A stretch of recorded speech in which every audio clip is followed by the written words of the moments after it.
గుంటూరులో అనాథాశ్రమాన్ని కబ్జా చేసేందుకు వైసీపీ నేతలు యత్నించారు. గుంటూరు శివారు రెడ్డిపాలెం సమీపంలోని బాల వికాస కేంద్రం కబ్జాకు వైసీపీ నేత అరిక శ్రీనివాసరెడ్డి ప్రయత్నించారు. రౌడీలతో వచ్చి అర్ధరాత్రి సమయంలో హంగామా సృష్టించారు. ప్రొక్లైనర్తో భవనాలు కూల్చివేసేందుకు ప్రయత్నం చేయగా అడ్డుకున్న స్థానికులపై వైసీపీ నేతలు దాడికి యత్నించారు. వైసీపీ నేతల కబ్జాకు సంబంధించి మరింత సమాచారాన్ని మా ప్రతినిధి సాంబశివరావు అందిస్తారు.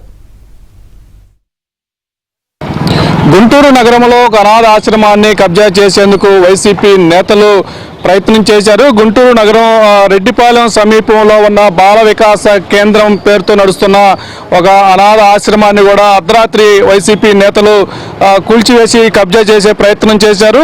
గత రాత్రి గుంటూరు నగరానికి చెందిన శ్రీనివాసరెడ్డి అనే ఒక వైసీపీ నేత తన అనుచరులు రౌడీ మొక్కలతో అర్ధరాత్రి పూట ప్రక్రియలను తీసుకుని వచ్చి పచ్చని చెట్లను ఇక్కడ ఒక చర్చిని కూడా కూలగొట్టిన పరిస్థితి అయితే ఉంది. విషయం తెలుసుకున్న క్రిస్టియన్ కార్పొరేషన్ మాజీ చైర్మన్ మ్యానీతో పాటు మరి కొంతమంది స్థానిక నేతలు ఇక్కడికి చేరుకొని ఇక్కడ సంఘస్థులకి అండగా ఉండి ఈ స్థలాన్ని కబ్జా కాకుండా అడ్డుకునే ప్రయత్నం చేస్తున్నారు. ప్రస్తుతం మనతో పాటు క్రిస్టియన్ కార్పొరేషన్ మాజీ చైర్మన్ ఇక్కడ మ్యానీ ఉన్నారు. సార్, ఏంటి అసలు ఏం జరిగింది ఇక్కడ?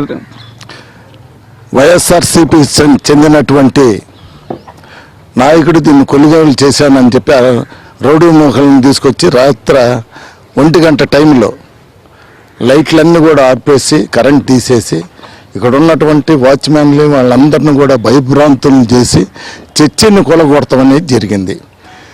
2 రోజుల క్రితం కూడా సెమీ క్రిస్మస్ వేడుకలు అత్యంత వైభవంగా బాల వికాస కేంద్రంలో జరగటం జరిగింది. ఆ లైటింగ్ కూడా చర్చికి అంతే ఉంది. ఇప్పుడు కూడా ఈ యొక్క బాల వికాస కేంద్ర చర్చిని అనాథ పిల్లలు ఈ స్కూల్లో చదువుకున్న తర్వాత వాళ్ళు రూపాయి దాచిపెట్టి వాళ్ళు నిర్మించుకున్నటువంటి చర్చి. వాళ్ళు ఒకసారి ఫ్యాన్లని ఒకసారి కిటికీలని ఈ రకంగా చాలా కష్టంతో వాళ్ళు కూడా పనిచేసి నిర్మించుకున్నటువంటి చర్చిని వైఎస్ఆర్సీపీ నేత కొనుగోలు చేశానని చెప్పి ఈ యొక్క చర్చిని పడగొడతాం అనేది చాలా దుర్మార్గమైనటువంటి చర్యగా మేము భావిస్తూ ఉన్నాం. మరి మొన్న శనివారము ఆదివారము ఇక్కడ బాగా క్రిస్మస్ మహోత్సవాలు జరిగినాయి. ఆ సంబంధించినటువంటి లైటింగ్ కూడా మనకి కనపడతా ఉంది. మేము రాత్రి నిన్న కూడా వచ్చాము, ప్రార్థన చేసుకున్నాము.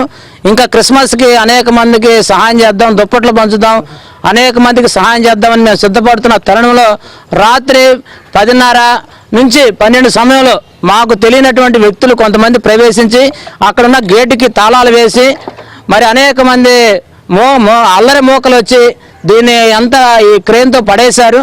మేము లోపలికి వస్తున్నా కానీ రానిలేదు. మా మీద దాడికి ప్రయత్నం చేశారు. మేమైతే గేటు కూడా ఎక్కడానికి ప్రయత్నం చేశాం. వారు మా మీద దాడి చేయడానికి ప్రయత్నం చేసినప్పుడు మేము పోలీసులకు ఫోన్ చేశాం. వారు వచ్చే సమయానికి ఈ యొక్క మందిరం అంతా కూల్చేశారు. మరి ఇది తీవ్రమైన బాధాకరమైన అన్ని మతాల వాళ్ళు ఖండించాల్సినటువంటి విషయం. నేను 3rd క్లాస్ నుంచి ఇక్కడే చదువుకున్నాను.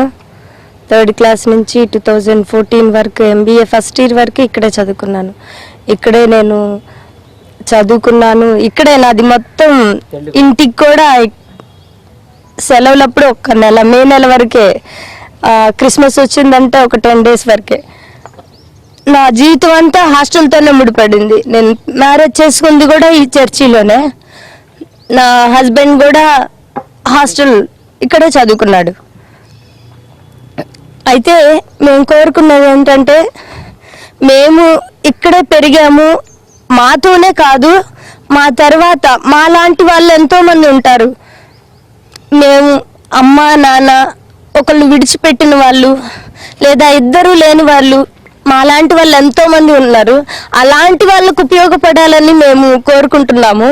అలానే ఈ చర్చి కూడా, ఈ చర్చి అసలు ఎంత బాగుంటుందంటే, చర్చిలో ఆరాధన కానీ మేము ఇంటికి వెళ్ళినా కానీ మాకు ఈ చర్చిలో జరిగినట్టు ఆరాధన నిజంగా, ఎందుకంటే మేము చిన్నప్పటి నుంచి ఇక్కడే పెరిగాం కాబట్టి ఇక్కడే నచ్చుతుంది అంతే. ఏదైనా చిన్నప్పటి జ్ఞాపకం ఏదైనా బాగుంటుంది. అలానే మాకు ఈ చర్చి మళ్ళీ పునర్నిర్మించాలని, ఇదంతా కలకల్లాడుతూ అందరూ లేని వాళ్ళకు ఉపయోగపడాలని కోరుకుంటున్నాను. ఏంటి ఈ బాల వికాస్ కేంద్రం గురించి మీకేం తెలుసమ్మా? నేను 1980 నుంచి నేను ఇక్కడే ఉన్నాను సార్.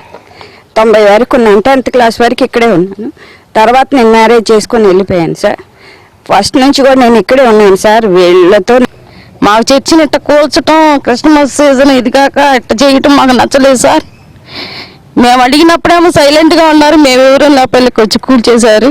రాత్రి అన్నయ్య వాళ్ళు కూడా బెదిరించారు. ఇలాంటిది ఇంకోసారి జరగకూడదు సార్. మాకు ఇది ఒక ఎమోషన్. ఇక్కడ బాగుంటాం మేమందరమే. మాకు ఇక్కడికి వస్తే ఒక పుట్టింటికి వచ్చినట్టుండిద్ది ఆడపిల్లలకు కానీ ఎవరికైనా కానీ. మా అంకుల్ చనిపోవటం మాకు తీరలేని లోటు. ఇది ఉన్నట్టయితే బాగుండేది మాకు. ఆ అంకుల్ లేని లోటు మాకు అన్నయ్య వాళ్ళు తీరుస్తున్నారు. మేము ప్రతిసారి వస్తాం చర్చికి. ఇక్కడికి మా చర్చి కూర్చోటం మాకు నచ్చలేదు సార్. మా చర్చిని తిరిగి కట్టించండి. ఆ కూల్ చేసిన వాళ్ళు కూడా కొంచెం రావాలి మాట్లాడటానికి. ఎక్కడో దాగకూడదు సార్. వచ్చి మాట్లాడాలి. అందరం గెట్ టుగెదర్గా ఉంటాము ఇక్కడే సార్. ఎవరో మీరు కూల్ చేసిన వాళ్ళు త్వరగా రండి సార్, మాట్లాడాలి. ఇక్కడే చదువుకొని ఇక్కడే పెరిగి పెళ్లిళ్ళై వెళ్ళిపోయిన వారికి కూడా తాము ఈ చర్చికి వస్తే తమ పుట్టింటికి వచ్చిన అనుభూతి కలుగుతుందంటూ కూడా ఇక్కడ ఉన్న మహిళలు అయితే కూడా కన్నీటి పరమాత్మ అవుతున్న పరిస్థితి అయితే ఉంది. మరి తక్షణమే ప్రభుత్వం పోలీసు యంత్రాంగం స్పందించి చర్చితో పాటు ఈ బాల వికాస కేంద్రాన్ని కూడా కాపాడాలంటూ కూడా ఇక్కడ పూర్వ విద్యార్థులు స్థానికులు ఇక్కడ సంఘ పెద్దలు అయితే డిమాండ్ చేస్తున్న పరిస్థితి ఉంది.